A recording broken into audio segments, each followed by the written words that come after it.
Gera heştan ya danûstandinên Cinêfê bi neserkeftin bi dawî hat û şanda rejîma Sûriyê û şanda opozisyona Sûriyê tohmet arasteyî hevdû kirin.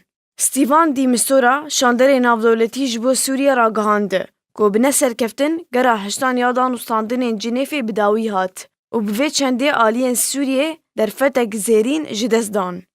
De Mistura dilgiraniya xwe bi beşdarî nekirina şanda rejîma Sûriyê di danûstandinên rasterast li gel şanda opozisyona Sûriyê daxuya kirin û got: Min pêwîstî bi demekê heye.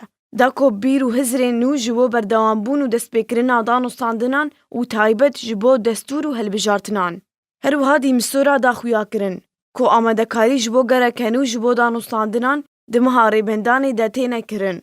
û ji aliyê xwe ve Beşaret Ceferî serokê şanda rejîma Sûriyê şanda opozisyonê tohmetbar kir û got ku şanda opozisyonê bû sedema neserkeftina gera heştan ji danûstandinên Cinêfê.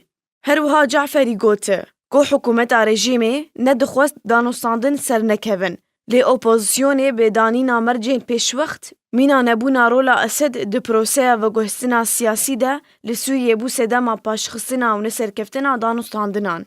û ji aliyê xwe ve Nisr el Herîrî serokê şanda opozisyonê got ku di vê civaka navdewletî hewlên bêhtir bide da ku hikûmeta rejîmê dest bi danûstandinan bike ji ber ku danûstandin dê bi metirsiyeke rasteqîne de ne.